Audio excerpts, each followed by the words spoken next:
Hello everyone. The purpose of this video is to discuss Chapter 8, Control Theories of Crime. The assumptions that guide control theories is that individuals are born corrupt. If you recall, when we discussed social learning theories, they assume the exact opposite. Those theories assume that people were born naturally good, and that if those people engaged in negative or criminal behaviors, then it was because they had been corrupted by outside influences. Well, this perspective makes the exact opposite argument, which is that people are actually born in sin and they're born corrupted. And because they're born that way, this perspective argues that they need to be controlled by external forces or even sometimes themselves. Control theories also assume that people would naturally commit crimes if it was not for some restraining factor. And so the main question that's asked in control theories is not what causes crime, but instead, the question that's asked is what are the factors or reasons why individuals do not commit crime? This is an important question to answer because the majority of our society is not actively engaged in crime. And so that bears or that warrants some explaining, because if we can find out why people do not commit crime, then we'll automatically know why people do commit crime. So there were several individuals who early on had several control theories about why people don't commit crimes or what essentially risks people from engaging in undesirable behaviors. For example, Thomas Hobbes created what's called the social contract theory. His theory assumed that people were born again corrupted, and that was a natural feature of being a human being, that individuals are born with desires that are self-serving and have no limits. And because of that, Hobbes argued that people in any given society will surrender a portion of their personal freedoms to create what are called governments. And those governments' main features is to restrain individuals from engaging in certain behaviors that would take advantage of others in their communities. Durkheim also spoke about this when he talked about collective conscience. According to Durkheim, amongst people in a given society, there's a shared value system. And that shared value system is important to keep intact because it is what will be used to restrain individuals from engaging in undesirable behaviors that could jeopardize the safety and well-being of others. And then finally, if you've ever heard of the psychologist Sigmund Freud, he also had certain ideas about restraint and control. Freud argued that there were three parts of the personality: the id, ego, and superego. The id is the part of our personality, according to Freud, that is pleasure-seeking and selfish. And according to Freud, there were the two other parts of the personality, the ego and superego, are what are used to restrain the id. Several people have used or come up with theories regarding personal control as well as external control. For example, Rice created a control theory in which he argued that if an individual has a weak ego or superego, then they will be more likely to commit crime because, again, it is the ego and superego that are responsible for restraining the desires of the id. Rice also argued that sometimes people have personal characteristics, whether they be personality traits or other physical characteristics that may also contribute to the restraint of individuals. So, for example, if a person is just naturally passive, or if a person is just naturally docile or meek, then those are personality traits that could prevent a person or restrain a person from engaging in crime. Tobey argued that if an individual has a stake in conformity, then those individuals will also be less likely to commit crimes. Sometimes having ambition can be a stake in conformity. If a person has a job, for example, they may not want to engage in crime because if they do, they could lose that job. So stakes in conformity come in a lot of different forms, but essentially it's when a person has something to lose. If a person has something to lose, Tobey argued that they would be less likely to commit crime. Nye's control theory argued that there are three primary things that control people and restrain people from engaging in crime. There are internal controls, and that is an individual's ability to restrain themselves. Direct control refers to people being controlled by external forces like law enforcement, family, employers, etc. And then finally, there are indirect controls. Let me explain a little bit about indirect controls.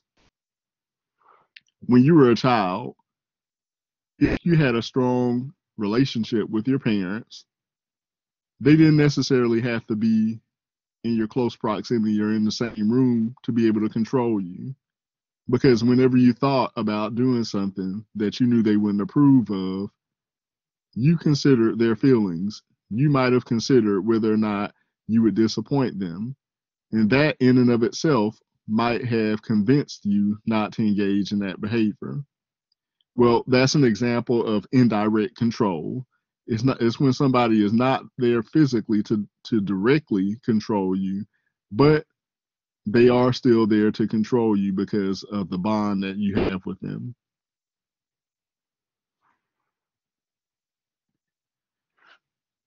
Matza had a control theory called Matza's drift theory. He argued that people commit crime when social controls are weakened. So, for example, if you think about your life, right, there are periods of your life when things that were able to control you are no longer able to control you. So, for example, in the life of most people, during your teenage years, your parents' ability to control you becomes extremely weakened. It's because the relationship between teenagers and parents is the most weak during the teenage and adolescent years. However, as you get older and you start to go into your 20s, 30s, 40s, and beyond, you tend to become closer to your parents, and therefore their ability to influence you indirectly or directly may actually increase.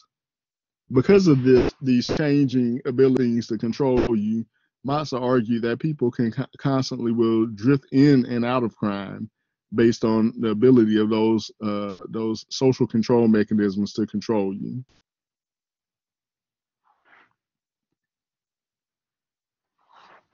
Hershey's social bond theory argued that most people are controlled through their bonds with other people and their other social bonds to conventional society. Hershey argued that there are four elements of social control: attachment, commitment, involvement, and belief. According to Hershey, attachment means a person's affection towards others. If you have an affection towards another person, then those individuals can influence you to not engage in criminal behavior because of fear of what they would think of you or fear of disappointing them. Commitment refers to a person's commitment to conventional goals. If a person has a goal, for example, of working for the FBI, then that person will be less likely to engage in crime because they know that doing so could jeopardize them reaching that goal. We all know that the FBI is going to do a serious background check, that the FBI may even drug test you, etc.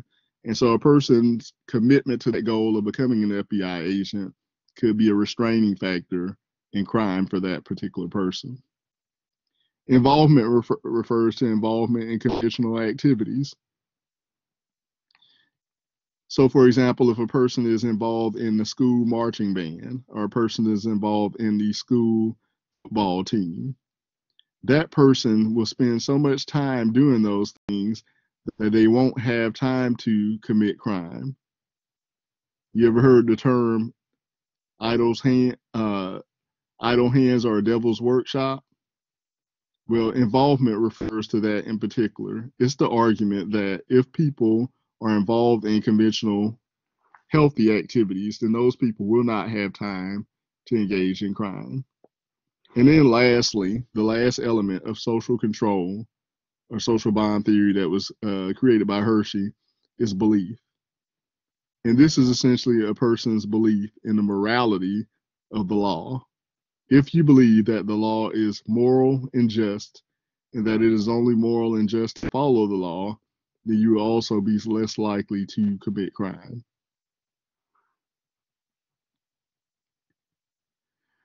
Our two last theories that were discussed in this chapter were integrated control theories. By integrated, what it means is that essentially this is a mixture of several theories.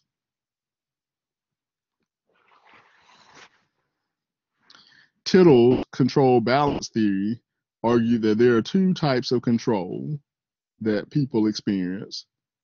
The control that we're subjected to, because each of us, no matter how old you get, are controlled in some way, right? And then there's also the control that we exercise over our own lives, our freedom, our right to be able to choose and do what we want to do. Well, Tittle argued that these two types of control can both produce crime if they're embellished or taken to the extreme. So, for example, if a person is controlled too much, then that individual will be more likely to commit crime out of frustration and anger. If you ever thought about a child who grew up in a very strict home and their every movement was being controlled by their parents, those types of children tend to become frustrated and lash out. And even if they don't lash out while they're still living under their parents' roofs, when they do get away from their parents and move out of their parents' home for the first time, those children tend to be very wild and reckless. So in that case, being overly controlled can produce criminal or delinquent behavior. Also, having too much control can create a situation where an individual might commit crime. So, for example, the child who has control over everything or too much control, the child who decides when they come home and don't have a curfew, the child who decides when they want to go to school, or a child who decides where they go. If a child can do too much of that, then that can also create a situation where they might commit a crime.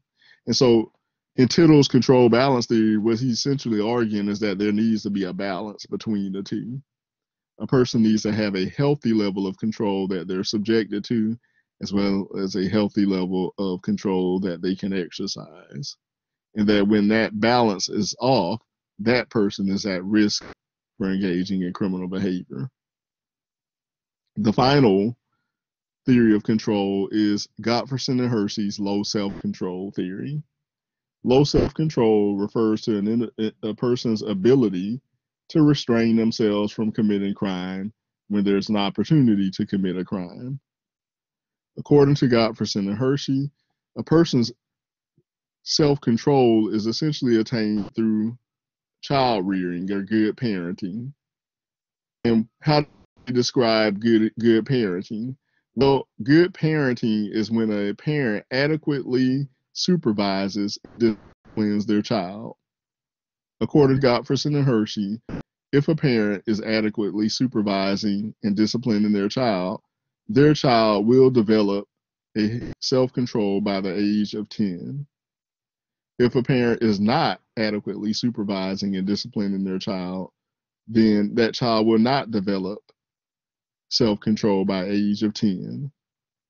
The most controversial argument that was made by Gottfredson and Hershey is that if a person does not develop self-control by age 10, they never will develop it.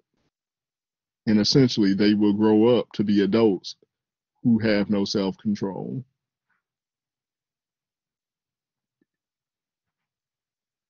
So what are the policy implications for control theory? Well, social bonding is the biggest policy implication for social control theories. They argue that if we can enhance people's bond to society, again through things like attachment, commitment, involvement, and belief, then we can reduce criminal behavior. Also, central to this is an increasing the bonds and the ties between parents and children. Most parents are law-abiding. And so in that case, then, if we could bond children closely to their parents, then we can get children to think of their parents and their parents' desires before engaging in delinquent or criminal behavior.